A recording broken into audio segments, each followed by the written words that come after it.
Mon fils, voilà maintenant 4 ans que tu es marié et ta femme n'a toujours pas d'enfant. Si tu m'avais écouté et avais épousé Maria, la fille de l'ami de ton père, nous n'aurions pas cette conversation en ce moment. Maman. Pourquoi faut-il toujours que tu reviennes sur les mêmes sujets à chaque fois? Tu es notre seul fils, moi et ton père nous prenons de l'âge et nous n'avons toujours pas de petit-fils. À quoi te sert donc cette femme, qui en plus d'être stérile, n'est pas très courtoise d'ailleurs? Maman, je ne me suis pas marié d'abord pour avoir des enfants. Je me suis marié par amour pour ma femme. Et Fanny n'est pas stérile, nous attendons juste le bon moment pour avoir un enfant. En tout cas. Et où est-elle d'ailleurs? Toujours en train de se pavaner dans les magasins? Maman. Donne des conseils à ta femme, mon fils. J'ai parcouru des kilomètres depuis l'Afrique, pour venir vous voir et elle n'est même pas là pour m'accueillir. Elle avait un cours important ce matin, maman. Tu sais qu'elle n'a pas encore terminé ses études universitaires. Peu importe. Écoute mon fils. En Afrique, nous vivons avec la fille d'une amie qui est décédée il y a presque 1 an. C'est une jeune femme très polie et serviable. Moi et ton père avions pensé que peut-être il serait bien qu'elle vienne vivre avec vous étant donné que vous n'avez pas d'enfant, cela lui permettrait aussi de faire de meilleures études ici car elle est très intelligente. L'idée ne me déplaît pas, maman, mais laisse-moi en parler avec ma femme en premier et je te laisserai savoir la suite. De toute façon elle doit venir ici. Moi et ton père prendrons en charge les frais de déplacement, mais je ne veux pas qu'une fois arrivée ici, elle habite chez un inconnu. C'est pour cela que j'ai préféré qu'elle vienne chez toi. Parle-en à ta femme et donne-moi des nouvelles rapidement s'il te plaît. C'est d'accord, maman. Bérénice, comment tu trouves ce haut? Il est canon, n'est-ce pas? Oui, très joli. Pour une fois que tu as bon goût. Parce qu'avec tes sandales bon marché dans un magasin chic comme celui-ci.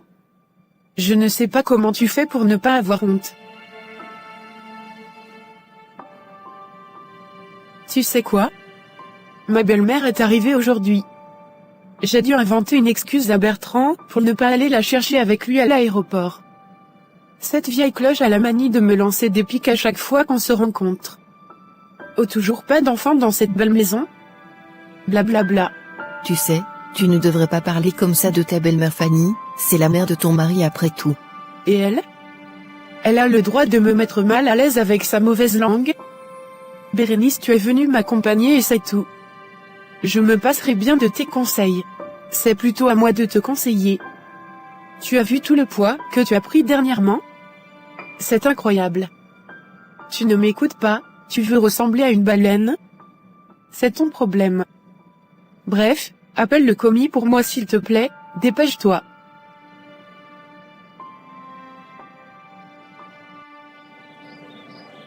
Fanny, tu sais très bien que nous avons beaucoup de projets en ce moment. Pourquoi est-ce que tu dépenses autant pour des futilités? Chérie. Une fois elle a accroché mes vêtements avec ses clés à la cafétéria de l'université. Mon haut était tout déchiré, il fallait que je m'en achète un autre. Je n'allais pas quand même me promener avec un habit déchiré dans tout le campus. Mais tu aurais pu en prendre un moins coûteux quand même. J'étais pressée pour assister à mon cours et c'était le seul magasin à côté. Mais c'est vrai, Bertrand. Bon. Changeons de sujet s'il te plaît, tu veux? Comment va ta mère? Elle est bien arrivée? Oui, mais elle était triste que tu ne sois pas venu la chercher à l'aéroport. Elle aurait aimé être accueillie avec un peu plus de chaleur. Oh chérie, je suis tellement désolée, tu sais que je ne pouvais pas manquer le cours de ce matin. De toute façon, elle est là pour 2 semaines encore. J'irai la voir avec un petit cadeau. Cela lui fera énormément plaisir. Chérie, elle m'a aussi parlé d'une chose dont je voudrais qu'on discute un peu. J'espère que ce n'est pas encore à propos des enfants. Non. Enfin? Pas totalement. Elle m'a dit qu'elle et papa veulent faire venir ici une jeune femme d'Afrique.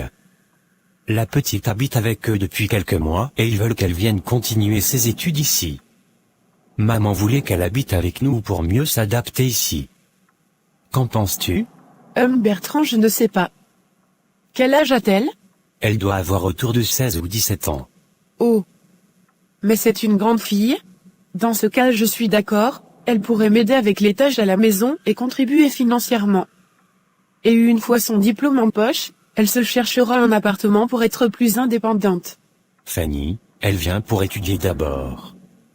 Il faudra la mettre à l'aise s'il te plaît. Qu'est-ce que tu veux insinuer? Bien sûr qu'elle sera à l'aise. Bon. Je veux dire à maman que tu es d'accord. Et pour ses dépenses? C'est nous qui allons les prendre en charge? Il faut y penser tout ça. Maman et papa vont se charger de ses frais académiques. Les petits besoins on peut gérer Fanny. Mais ça dépend. Bon ça va Fanny. Et de plus, souviens-toi que nous n'avons pas d'enfants, c'est peut-être Dieu qui teste nos cœurs après tout. Alors accueillons-la bien et mettons-la à son aise s'il te plaît.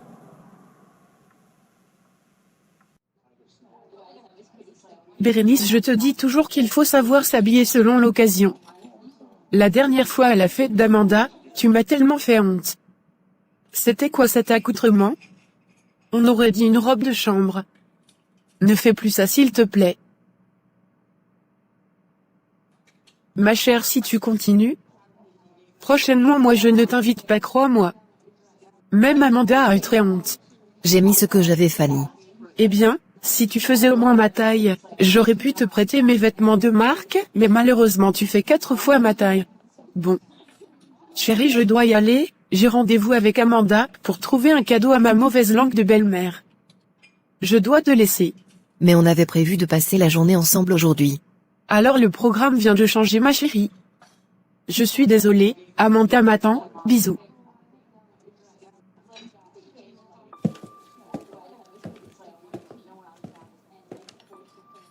Ah, j'ai tellement soif, je vais me commander une boisson fraîche.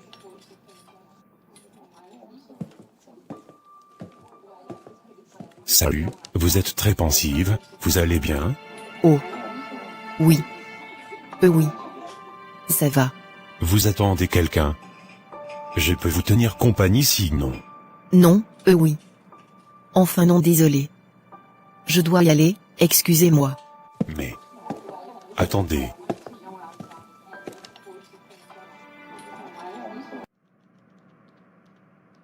Mon fils, as-tu parlé à ta femme à propos de la jeune fille dont je t'ai parlé l'autre jour? Oui maman, Fanny est d'accord. Tu es sûr qu'elle est d'accord ou c'est toi qui l'as influencée? Elle est d'accord maman. Ne fais pas cette tête.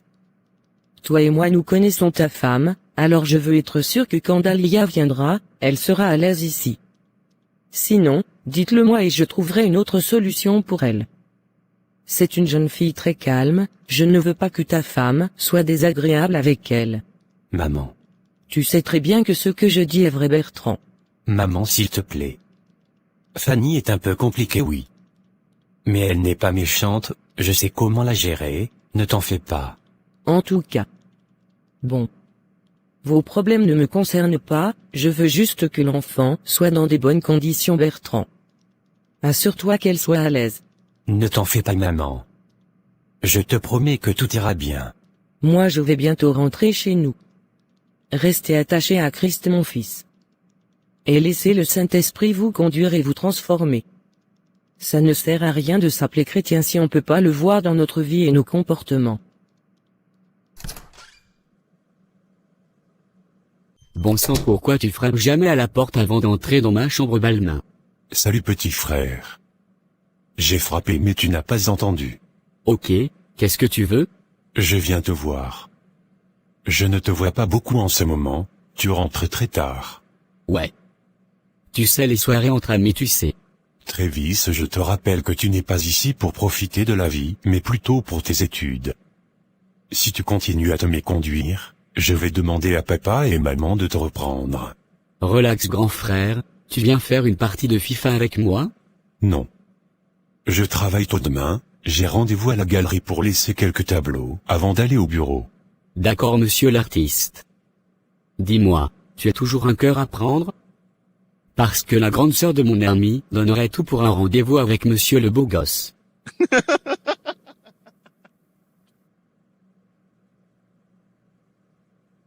Tu n'es vraiment pas drôle. Dis-moi, Greg n'est pas toujours rentré? Il n'était pas dans sa chambre tout à l'heure. Monsieur spirituel? Il doit être à l'église. Ou s'il n'est pas à l'église, alors peut-être qu'il est à l'église.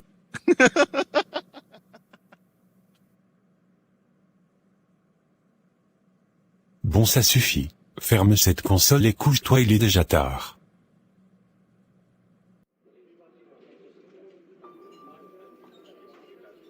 Oh, mais c'est la fille du bar là-bas.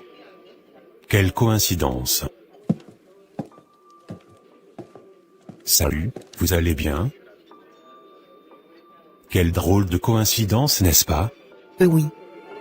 Désolé, j'étais sur le point de m'en aller. Attendez. Ne partez pas. Je me trompe ou j'ai l'impression que vous me fuyez? Non, pas du tout. Je partais déjà.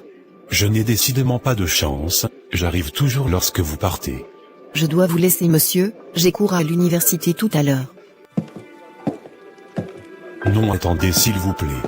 Pourrais-je connaître votre nom au moins? S'il vous plaît? Je m'appelle Bérénice.